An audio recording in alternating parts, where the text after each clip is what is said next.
રામલલ્લાની અયોધ્યામાં પુનઃ પ્રાણ પ્રતિષ્ઠાને લઈને કેશોદમાં વિશ્વ હિન્દુ પરિષદ દ્વારા કાર્યાલયનું ઉદ્ઘાટન કરવામાં આવ્યું।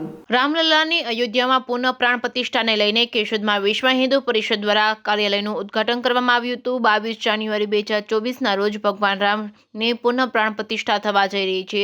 એના આમંત્રણ લોકોના ઘર સુધી અયોધ્યાથી આવેલા ચોખા ભગવાન રામનો ફોટો અને પત્રિકાનો તમામ ઘરે ઘરે આખા ભારતમાં 1 જાન્યુઆરીથી 15 જાન્યુઆરી સુધી વિશ્વ હિન્દુ પરિષદના કાર્યકરો અને હિન્દુ સમાજ દ્વારા વિતરણ કરવામાં આવ્યું છે અને અક્ષત ચોખાની પડીકી 50,000 કરતાં પણ વધારે બનાવવામાં આવી છે, જેને લઈને કેશોદના વિશ્વ હિન્દુ પરિષદ દ્વારા માંગરોળ રોડ ઉપર કાર્યાલય ખોલવામાં આવ્યું છે। ભગવાન શ્રી રામની અયોધ્યામાં પુનઃ પ્રાણ પ્રતિષ્ઠા આગામી 22 જાન્યુઆરીના રોજ થવા જઈ રહી છે, ત્યારે કેશોદમાં વિશ્વ હિન્દુ પરિષદ અને બજરંગ દળ દ્વારા અયોધ્યાથી આવેલા અક્ષત કળશ અને ઘરે ઘરે ચોખા અક્ષત પ્રસાદી રૂપી વિતરણ કરવામાં આવે છે। પ્રાણિદ્રાના માતાજીના મોગલ આય તેમજ ધારાસભ્ય દેવાભાઈ માલમ, નગરપાલિકાના પ્રમુખ મેહુલભાઈ ના હસ્તે રિબિન કાપી દીપ પ્રાગટ્ય કરી કાર્યાલયની શરૂઆત કરવામાં આવી હતી। વિશ્વ હિન્દુ પરિષદ કેશોદના પ્રમુખ વિશાલભાઈ સોલંકીના જણાવ્યા મુજબ માંગરોળ રોડ ઉપર શરૂ કરવામાં આવેલ કાર્યાલયના ઉદ્ઘાટનમાં ધારાસભ્ય દેવાભાઈ માલમ, એડવોકેટ ડીડી દેવાણી, અશ્વિનસિંહ રાયજાદા અનેક કાર્યકરો જોડાયા હતા। જુદા જુદા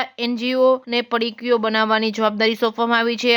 ભારત વિકાસ પરિષદ તથા કમર્શિયલ ગ્રુપ દ્વારા 5,000 અક્ષતની પડીકીઓ બનાવવામાં આવશે, તેમજ આ કાર્યાલય દ્વારા કેશોદ લેવલે પ્રાણ પ્રતિષ્ઠા માટેની તમામ તૈયારીઓ કરવામાં આવશે। Reporting by Raju Pandya, Keshod.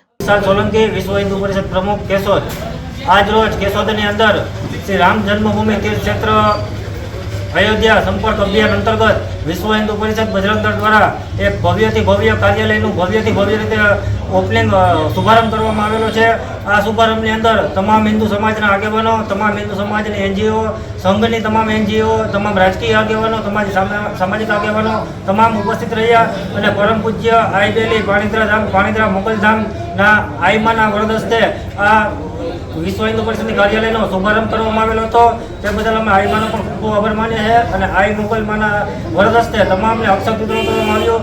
અમે અને તમામે ધન્યતા અનુભવી અને આ સાથે સાથે કાર્યક્રમમાં નગરપાલિકાના પ્રમુખ મેહુલભાઈ ગોંડલિયા, કેશોદના ધારાસભ્ય દેવાભાઈ માલમ પણ ઉપસ્થિત રહ્યા હતા, તેમનો પણ અમે ખૂબ ખૂબ આભાર માનીએ છીએ અને સાથે સાથે સંઘના તમામ આગેવાનો અને કાર્યકર્તાઓ પણ ઉપસ્થિત રહ્યા હતા અને શુભારંભ બાદ અલ્પાહારનું પણ આયોજન કરેલું હતું, તો તમામે બહોળી સંખ્યામાં લાભ લીધો અને તમામનો સાથ અને સહકાર મળ્યો તે બદલ ખૂબ ખૂબ આભાર।